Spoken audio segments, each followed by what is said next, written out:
Why researchers were shocked when they zoomed into the oldest sister's hand in this 1895 portrait. The conservation lab at the Boston Museum of Social History smelled of old paper and digital equipment humming quietly in the background. Dr. Emma Torres adjusted her glasses as she examined the latest batch of 19th century photographs scheduled for digitization. Outside, November rain drummed against the windows, creating a rhythmic backdrop to her meticulous work. She had been cataloging Victorian-era family portraits for 3 weeks now, and most followed predictable patterns. Stiff poses, formal clothing, unsmiling faces staring into the camera with that characteristic intensity of early photography. This particular image, labeled simply Family Portrait Massachusetts, 1895, showed 5 people arranged in the traditional style of the era. A bearded man in his 30s stood behind a seated woman wearing a high-collared dark dress. 3 children completed the composition. A small boy of perhaps 5 years perched on his mother's lap, and 2 girls standing on either side. The younger girl, maybe 9 years old, wore a white pinafore over her dress, her hair pulled back with a ribbon. The oldest girl, around 12, stood slightly apart, her expression somber, hands clasped in front of her waist. Emma began the high-resolution scan, watching as the machine captured every detail of the album in print. The technology they used now could reveal textures and details invisible to the naked eye in 1895. As the image loaded onto her screen, she zoomed in systematically, checking for damage, fading, or unusual characteristics that might require special attention during restoration. She examined the parents first, then the youngest children. Everything appeared normal for a photograph of this era and social class. Then she moved to the oldest girl. Something about her posture had caught Emma's attention initially, a stiffness that seemed different from the typical formality of Victorian photography. Emma zoomed into the girl's hands, clasped at her waist, and her breath caught. The skin on both hands showed dark, irregular discoloration. What she had assumed were shadows revealed themselves as something far more disturbing. Deep scarring, patches of damaged tissue, areas where the skin appeared permanently darkened and textured. These weren't the hands of a child who had lived a sheltered Victorian childhood. Emma's heart began to race. She zoomed in further, capturing screenshots, her mind already racing through possibilities. She had seen photographs of child laborers before, but never embedded so seamlessly within what appeared to be a middle-class family portrait. "What happened to you?" Emma whispered to the image on her screen, staring into the solemn face of a 12-year-old girl whose hands told a story the formal portrait tried to conceal. Emma couldn't stop thinking about the photograph. That evening, she stayed late in the lab, the building empty except for the security guard making his rounds. She pulled up the scanned image again, adjusting contrast and brightness, trying to extract every possible detail from the 129-year-old print. The scarring was undeniable. Under magnification, she could see the texture of damaged skin, the way the girl's fingers seemed slightly curled, as if holding them straight caused discomfort. Emma had worked with industrial accident records before, during a project on workplace safety reforms. These injuries looked chemical in nature, not burns from fire, but the kind of tissue damage caused by prolonged exposure to caustic substances. She began searching the museum's database for any documentation attached to the photograph. The acquisition record was sparse. Donated in 1967 by an elderly woman named Mrs. Dorothy Hamilton, along with a collection of other family items. No names were listed for the people in the portrait, no provenance beyond Massachusetts family, circa 1895. Emma cross-referenced the donation records and found an address. The items had come from a house in Lowell, Massachusetts, being cleared after Mrs. Hamilton's death. Lowell. The name sent a chill down her spine. By 1895, Lowell had been America's premier textile manufacturing center for decades, home to massive mills that employed thousands of workers, including children. She pulled up historical records of Lowell's textile industry. The statistics were staggering. In the 1890s, approximately 1/4 of mill workers were under 16 years old. Many were far younger. Children as young as 8 or 9 worked 12-hour shifts in conditions that regularly caused injuries, illness, and permanent disability.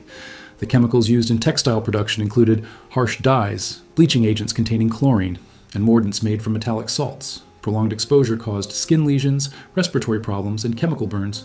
Emma found photographs from labor reform investigations, images of children's hands damaged by these substances, remarkably similar to what she was seeing in this family portrait. But something didn't fit. The other children in the photograph looked healthy, well-dressed, clean. The parents appeared to be respectable middle-class people. Why would only one child show signs of industrial labor? Emma downloaded several historical documents about child labor in Lowell and sent a message to Dr. Raymond Clark, a colleague who specialized in 19th century social history. She attached the photograph with a simple question. "Can you help me identify what caused these injuries?" She left the museum at nearly midnight, but sleep didn't come easily. The image of that 12-year-old girl, standing slightly apart from her family, hands bearing silent witness to suffering, haunted her thoughts. The next morning, Raymond's response was waiting. Those look like chemical burns from textile manufacturing. Common in mill children. Where did you find this? Emma stared at his message. A mill child, but posed in a formal family portrait, dressed as nicely as her siblings, included, but somehow separate. She needed to know more. She needed to know everything. Emma requested time away from her regular cataloging duties to pursue what she called investigative conservation work. Her supervisor, intrigued by the preliminary findings, approved a 2-week research period. Emma immediately contacted the Lowell Historical Society and the Massachusetts State Archives. The response from Lowell came first.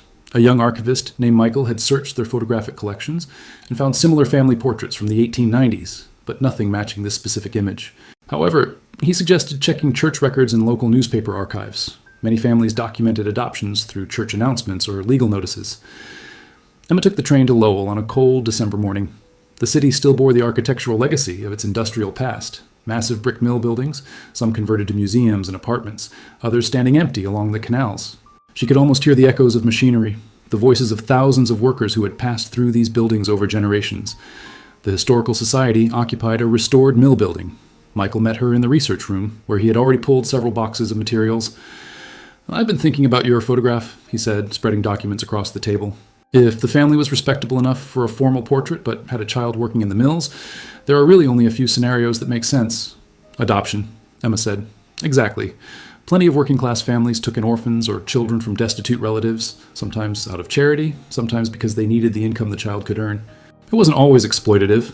Many families genuinely cared for these children, but economic reality meant everyone who could work did work.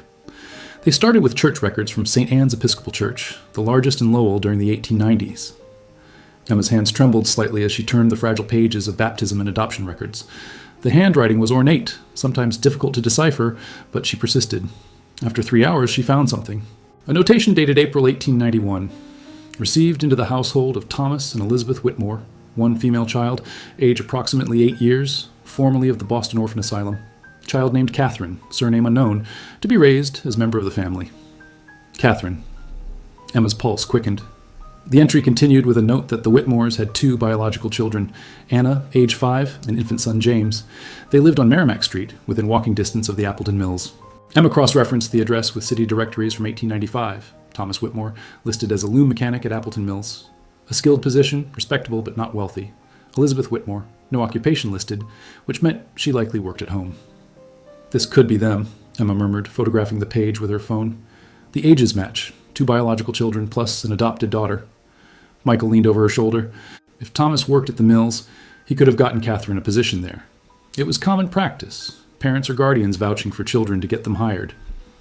Emma felt a weight settle in her chest. An 8-year-old orphan, taken in by a family that probably meant well, but who put her to work in conditions that permanently scarred her body. And 4 years later, they had posed together for a family portrait, including her, despite the visible evidence of what her childhood had become. "I need to find employment records," Emma said. "I need to know exactly what happened to her hands." The University of Massachusetts Lowell maintained an extensive archive of textile mill records, including employment ledgers, accident reports, and production documents. Emma spent 2 days submerged in these materials, searching for any mention of Catherine Whitmore or children employed in the dyeing and finishing departments, where chemical exposure was most severe. The records painted a grim picture. In 1891, the year Catherine would have started working, Appleton Mills employed 347 children under the age of 14. Most worked in spinning or weaving, but the dye house employed approximately 40 children, primarily girls, who assisted with the chemical processes that gave fabrics their colors. The work was brutal. Children stood for 12 hours a day in rooms filled with chemical vapors, their hands constantly immersed in dye baths containing aniline compounds, chromium salts, and sulfuric acid solutions. The temperatures were extreme, either sweltering from the steam or frigid in winter when ventilation was opened to clear the toxic air. Emma found the employment ledger for 1891. Her finger traced down the columns, names, ages, departments, wages, and there it was. Catherine, Ward of T. Whitmore, age 8, dye house assistant, wage $2.10 per week. 8 years old, $2.10 per week. Emma's eyes burned with unshed tears. She continued through the ledgers, tracking Catherine's employment year by year. The wage increased slightly as she grew older, $2.40 at age 9, $2.75 at age 10. By age 12 in 1895, the year of the photograph, she was earning $3.20 per week. Then Emma found the accident reports. Her hands shook as she read. June 14th, 1892. Catherine Whitmore, age 9, chemical splash to both hands from overturned dye vat, treated by mill physician, returned to work following day. September 3rd, 1892. Catherine Whitmore, skin lesions on hands and forearms. Cause, prolonged exposure to chromium mordant. Advised to wear protective gloves. Child states gloves make work difficult. January 17th, 1893. Catherine Whitmore, severe dermatitis both hands. Recommended 2 days rest. Family cannot afford unpaid leave. Child continues work with bandages. The reports continued, a catalog of suffering documented in dry clinical language. Each injury was noted, each return to work recorded. No one had stopped it. The mill physician had documented the damage, but hadn't removed her from the environment causing it. Her guardians, struggling financially themselves, had sent her back each time. Emma found a photograph in the archive files, the Appleton Mills dye house in 1894, just a year before the family portrait. Rows of massive vats, steam rising, and in the foreground, small figures, children, standing on stools to reach the dye baths, their arms submerged to the elbows in dark liquid. She imagined Catherine there, day after day, her hands burning, her skin breaking down, the chemicals seeping into tissue that would never fully heal, and then going home to the Whitmore family, sitting at their table, sleeping under their roof, loved perhaps, but also exploited by economic necessity. The family portrait took on new meaning. It wasn't just a photograph, it was evidence, documentation of a child's place in a family that needed her labor to survive, even as that labor destroyed her body. Emma packed her notes carefully. She needed to know what happened to Catherine after 1895. She needed to know if anyone had ever tried to help her. Emma's research led her to the Massachusetts Historical Society in Boston, where she requested access to the papers of Florence Kelly, one of the most prominent labor reformers of the 1890s. Kelly had investigated child labor conditions throughout New England and had been particularly focused on the textile mills of Lowell and Lawrence.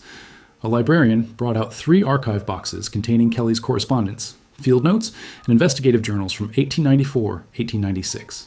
Emma settled in with her laptop and gloves, carefully turning pages that hadn't been thoroughly examined in decades. Kelly's handwriting was precise, her observations detailed and unflinching. She had visited dozens of mills, interviewed hundreds of families, and documented case after case of children damaged by industrial work. Her entries from Lowell in early 1895 described exactly what Emma had found in the mill records. Children as young as 7 working in conditions that caused chronic illness and permanent injury. Then, in a journal entry dated March 1895, Emma found it. Visited the home of Thomas Whitmore, a mechanic at Appleton Mills. He and his wife Elizabeth have taken in an orphan girl, Catherine, now age 12. The child works in the dye house alongside her guardian. Mrs. Whitmore showed me Catherine's hands, extensively scarred from chemical exposure over 4 years of employment. The damage is permanent. When I suggested Catherine should be removed from mill work, Mrs. Whitmore wept. She explained they have 2 younger children, that Thomas's wages alone cannot support the family, that Catherine's income pays for the rent on their home. Emma's breath caught. Kelly had met them.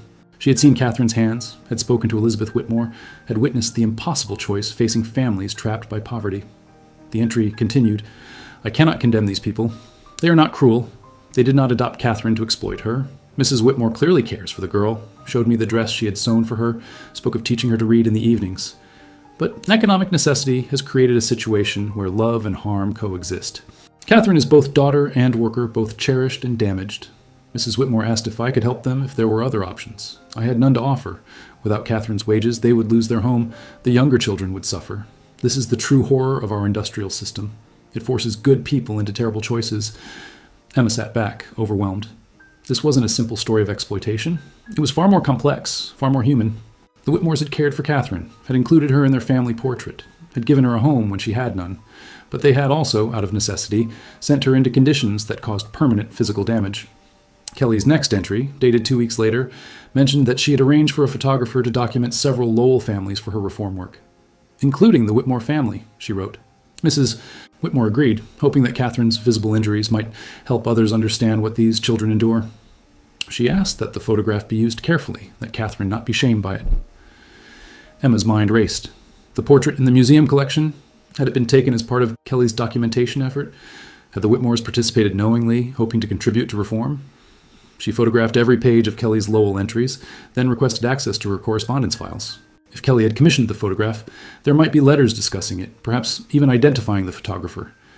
It took another full day of searching, but Emma found it. A letter from Kelly to a photographer named James Morton, dated April 1895, requesting his services to document several representative families of mill workers, including families with child laborers. Morton's reply, filed in the same folder, listed his fees and agreed to visit Lowell in May 1895. May 1895. The date on the museum's photograph catalog entry. Emma had found the connection. The portrait wasn't just a family photograph. It was a piece of evidence in a reform movement, a deliberate act of documentation. The Whitmores had allowed their family, including Catherine's scarred hands, to be photographed in the hope that it might help change the system that had damaged her. Emma contacted descendants of James Morton through genealogical databases and historical photography societies. After several dead ends, she connected with his great-granddaughter, Linda, who lived in Providence and maintained a collection of her ancestors' business papers and personal correspondence. Linda invited Emma to visit, intrigued by the connection to labor reform history. Her home's attic had been converted into a climate-controlled storage area for family archives. She brought down a leather portfolio containing Morton's letters and business records from the 1890s. My great-grandfather was quite progressive for his time, Linda explained, spreading documents across her dining room table. He believed photography should serve social purposes, not just commemorate the wealthy. He did a lot of work with reformers. Emma carefully examined Morton's appointment book from 1895. On May 18th, he had noted, Lowell, Whitmore family, Merrimack Street, 2 p.m. Reform documentation per F. Kelly arrangement. Linda produced a folder of correspondence between Morton and Florence Kelly. The letters revealed a working relationship built on shared conviction. Kelly had commissioned Morton multiple times to photograph working conditions and families affected by industrial labor. She valued his ability to capture subjects with dignity while still documenting harsh realities. One letter, dated May 20th, 1895, 2 days after the Whitmore portrait, caught Emma's attention. Morton had written to Kelly, "The Whitmore session was successful but deeply affecting. The family presented themselves with dignity, dressed in their finest. The mother had clearly worked hard to prepare the children. But when I positioned the eldest girl, Catherine, I saw her hands and understood why you had specifically requested this family be included in the documentation. The child attempted to hide her hands at first, folding them in her skirts, but Mrs. Whitmore gently encouraged her to place them visibly. 'Let them see,' she said quietly. 'Let them understand what this costs.' The girl complied, though I could see it caused her shame. She stood slightly apart from the others during the exposure, and I did not ask her to move closer. That distance seemed to tell its own truth. Mr. Whitmore stood throughout with his hand on his wife's shoulder, his expression grave. This is a family doing their best in impossible circumstances. The love between them is evident, as is the toll this life exacts. I hope these images serve the purpose you intend." Emma's eyes filled with tears. Catherine's isolation in the portrait wasn't accidental. It was visible evidence of her different status, her different experience. The photographer had seen it and preserved it. Linda pulled out another document, a receipt showing that Kelly had paid for the portrait sitting and had received 2 copies of the photograph, one for her reform work and one for the Whitmore family to keep. "So the family kept their copy," Emma said, "and it eventually ended up in our museum through Mrs. Hamilton, who must have been a descendant. But what happened to Kelly's copy?" Linda smiled and produced a final folder. "My great-grandfather kept copies of all his reform documentation. He felt it was historically important. This is his file on child labor photography from 1895, 1900. Inside were multiple prints, children in mills, families in tenement homes, injured workers. And there near the back was an identical print of the Whitmore family portrait, with a caption in Morton's handwriting, 'Whitmore family, Lowell, M.A., Catherine, age 12, adopted, showing effects of chemical exposure from dye house work, May 1895, commissioned by F. Kelly for reform documentation.' Emma photographed everything, her mind spinning. The portrait had been created intentionally as evidence, as advocacy. The Whitmores had participated willingly, despite the personal cost of exposing Catherine's injuries and their role in them. But had it worked? Had this photograph, and others like it, actually contributed to reform? "Did your great-grandfather ever write about the impact of this work?" Emma asked. Linda nodded, producing one final letter. "This is from 1912, 17 years later. He wrote to a colleague about his earlier reform photography." Emma read, "I often wonder about the families I photographed in those days. I hope the work mattered, that those images helped push through the factory acts and child labor laws. But I think of individual children, Catherine Whitmore and others, and wonder what became of them. Did they live to see the reforms? Did their sacrifices mean anything?" Emma closed the folder gently. She needed to answer Morton's question. She needed to find out what happened to Catherine. Back in Boston, Emma shifted her research to genealogical records. If Catherine had stayed with the Whitmore family, there might be census records, city directories, or other documentation of her life after 1895. The 1900 federal census for Lowell listed the Whitmore household on Merrimack Street. Thomas, age 42, Elizabeth, age 38, Anna, age 14, James, age 10, and Catherine, age 17, listed as adopted daughter. Occupation for Catherine: textile worker, dye department. Emma's heart sank. At 17, Catherine was still working in the dye house, still exposing her already damaged hands to chemicals. The system hadn't changed fast enough to save her childhood. But the 1900 census held another detail. Catherine was listed as literate, able to read and write. Elizabeth Whitmore had kept her promise, teaching Catherine in the evenings, despite the exhaustion of mill work. Emma searched marriage records next. She found it in the Lowell City Clerk's records from September 1903. Catherine Whitmore had married a man named Robert Hayes, a mechanic at the boot mills. The marriage certificate listed Thomas and Elizabeth Whitmore as witnesses. The 1910 census showed Catherine and Robert living in a modest home on School Street in Lowell with 2 children, Ruth, age 5, and William, age 3. Robert's occupation, mill mechanic. Catherine's, none listed, which likely meant she had stopped mill work after marriage, a common pattern for women of that era. Emma felt a wave of relief. Catherine had escaped the dye house, had built a family, had survived into adulthood despite everything. But she needed to know more. She contacted the Lowell Cemetery Association and requested records for the Hayes and Whitmore families. The response came via email 2 days later, with scanned images of burial records and plot maps. Catherine Hayes had died in November 1918, age 35. Cause of death: influenza during the devastating pandemic that killed millions worldwide. She was buried in the Lowell Cemetery, with Robert and their children listed as survivors, 35 years old. Emma calculated quickly. Catherine had lived 27 years after that portrait was taken, had married, had children, had experienced some measure of life beyond the mills. But those early years, from age 8 to at least 17, had been spent with her hands in chemical baths that left permanent scars. Emma found one more crucial document: Catherine's death certificate, which included a section for chronic conditions. The examining physician had noted chronic dermatitis and tissue damage to both hands, consistent with industrial chemical exposure. Even in death, her hands bore witness. Emma located Robert Hayes in the 1920 census, now a widower raising 2 children alone. By 1930, he had remarried, and Ruth and William were listed as adults with their own occupations. Ruth as a schoolteacher, William as an electrician.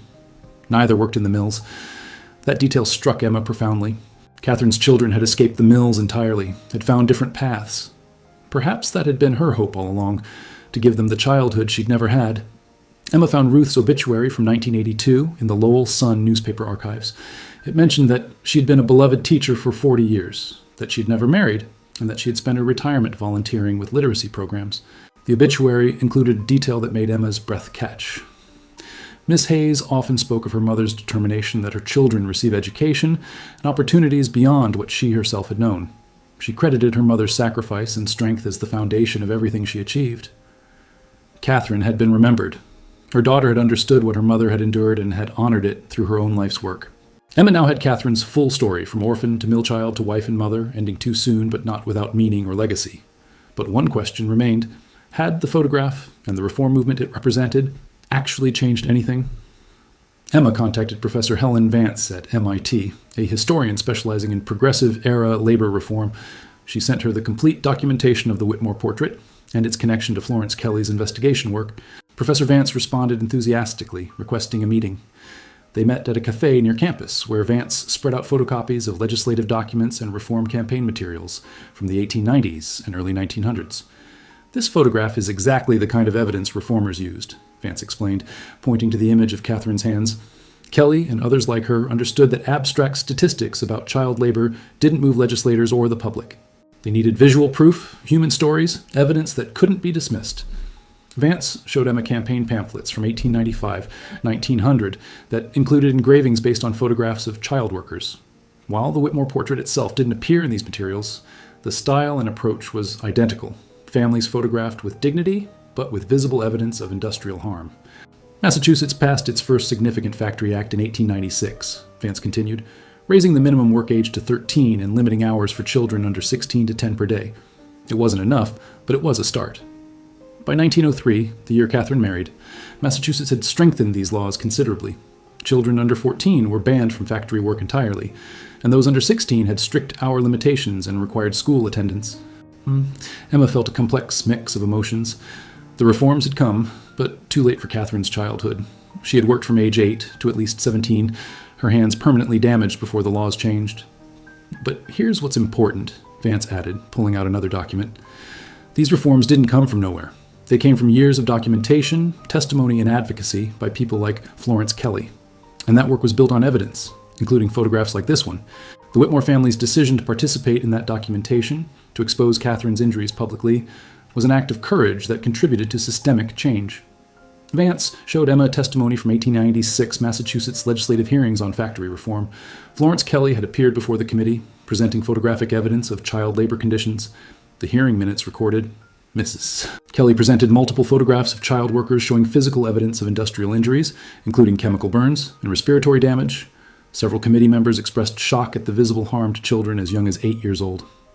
The photographs worked, Vance said quietly. They made legislators see these children as individuals, not statistics. The laws that followed saved thousands of children from the experiences Catherine endured. Emma thought of Catherine standing slightly apart in that portrait, her scarred hands visible, her expression somber. She had been 12 years old, already marked by 4 years of labor that shouldn't have happened. But her family's decision to document that reality, painful as it was, had contributed to changes that protected other children. There's something else you should know, Vance said, producing a final document. In 1912, Massachusetts passed one of the nation's first workers' compensation laws. It included provisions for industrial diseases, including chemical exposure injuries. If Catherine had still been working in 1912, she would have been eligible for medical care and compensation for her scarred hands. Too late for her, Emma thought, but not too late for others. The reforms were incremental, Vance acknowledged. They didn't fix everything overnight, but they represented a fundamental shift in how society viewed child labor, from an economic necessity to a moral wrong. Photographs like the Whitmore portrait were part of that shift. Emma gathered her materials, her mind full. The portrait had served its purpose. Catherine's visible suffering, documented with her family's consent, had contributed to a movement that eventually outlawed the conditions that had harmed her. But the cost had been real, permanent, and personal. Catherine had carried those scars for her entire life, dying at 35, with chronic tissue damage still noted on her death certificate. The photograph was both victory and tragedy, evidence that advocacy could work, but also a reminder of what it cost the individuals who became that evidence. Emma tracked down living descendants of the Whitmore family through genealogical databases and historical society connections. She found Margaret Thompson, age 78, living in New Hampshire, the great-granddaughter of Anna Whitmore, Catherine's younger sister. Margaret agreed to meet at her home in Portsmouth. She welcomed Emma into a living room filled with family photographs spanning generations. On one wall hung a framed portrait Emma recognized immediately, Thomas and Elizabeth Whitmore with their 3 children, taken in 1895. This has been in our family since it was taken, Margaret said, touching the frame gently. My grandmother Anna kept it her entire life, and she told me about Catherine when I was young. It was important to her that we remember. Margaret brought out a box of family documents, letters, diaries, photographs. My grandmother spoke about Catherine often. She said Catherine was the kindest person she'd ever known, despite everything she'd endured. Anna felt guilty her whole life that she had been protected from mill work while Catherine had not. Emma examined the materials carefully. There were letters from Anna to Catherine after Catherine's marriage, warm and affectionate, addressing her as my dearest sister. A photograph from 1905 showed both women together with their children, Anna's and Catherine's, all dressed for a summer picnic. They remained close, Margaret explained. Anna married a bookkeeper, moved to a nicer part of Lowell, but she never forgot that Catherine's labor had helped keep their family together when they were children. She visited Catherine every week, helped with her children when they were born. After Catherine died in the influenza epidemic, Anna helped Robert raise Ruth and William. Margaret pulled out a diary from 1920, Anna's, written after Catherine's death. Emma read entries that spoke of grief and memory. I think of Catherine's hands, always. Even when we were children, before I understood what those scars meant, I knew she carried something heavy. Mother used to cry at night. Father would sit silent, and Catherine would simply go to work each morning. She never complained, never made us feel guilty, though we should have felt guilty. She gave her childhood so we could keep ours. I try to honor that by caring for her children now, by making sure Ruth and William have what she wanted them to have: education, choices, freedom from the mills. Emma's vision blurred with tears. The family had understood. They had known the price Catherine paid, and they had tried to make it mean something. Margaret showed Emma photographs of Ruth Hayes, Catherine's daughter, at her teaching certificate graduation in 1928, at school events, receiving awards for her literacy work. Ruth never forgot what her mother sacrificed. She spent her life teaching children to read because her mother had learned to read by candlelight after 12-hour shifts in the dye house. And the photograph? Emma asked, gesturing to the portrait on the wall. Did Anna ever talk about why it was taken? Margaret nodded. My grandmother said it was the hardest day of her life as a child. The photographer had come because of a lady, she didn't remember the name, but it must have been Florence Kelly, who wanted to document families affected by mill work. Anna said her mother spent days preparing, sewing new dresses, making sure everyone looked their best. But when it came time to take the picture, Catherine had to show her hands. Anna said Catherine stood apart because she was ashamed, but their mother had told her gently that her hands told an important truth, that other children might be helped if people could see what had happened to her. Emma absorbed this, the multi-generational weight of memory and meaning. Do you know what happened to Thomas and Elizabeth Whitmore? Margaret consulted her notes. Thomas died in 1908 from complications of lung disease, probably from years of cotton dust exposure in the mills. Elizabeth lived until 1932. According to family stories, she never forgave herself for putting Catherine to work in the dye house, even though there had been no other choice. After Thomas died, Elizabeth took in sewing and laundry rather than let Anna's daughters work in mills. She was determined that no more children in her family would suffer what Catherine had. The generational change was clear. Catherine's sacrifice had ensured that her siblings and their children escaped the mills. The pattern of child labor had been broken, partly by law and partly by family determination. I wanted you to know, Margaret said quietly, that Catherine wasn't just a victim in a reform photograph. She was a real person, loved and remembered. Her great-grandchildren, my cousins, are teachers, nurses, engineers. None of us have ever worked in mills. That's Catherine's legacy, as much as any law that was passed. Emma understood. The photograph documented suffering, yes, but it also documented love, family survival, and generational change. Catherine's story wasn't just about what was done to her, but about what she made possible for those who came after. 3 months after Emma's initial discovery, the Boston Museum of Social History opened a special exhibition, Hidden in Plain Sight: Child Labor and Reform in Industrial America. The centerpiece was the Whitmore family portrait, displayed at eye level with extensive contextual information. Emma had worked with museum educators, historians, and descendants to create an exhibit that honored Catherine's story while explaining its broader historical significance. The wall text began, in 1895, the Whitmore family of Lowell, Massachusetts, participated in a photograph commissioned by labor reformer Florence Kelly. Their decision to document 12-year-old Catherine's chemical-scarred hands contributed to evidence that helped pass protective labor legislation. Silos.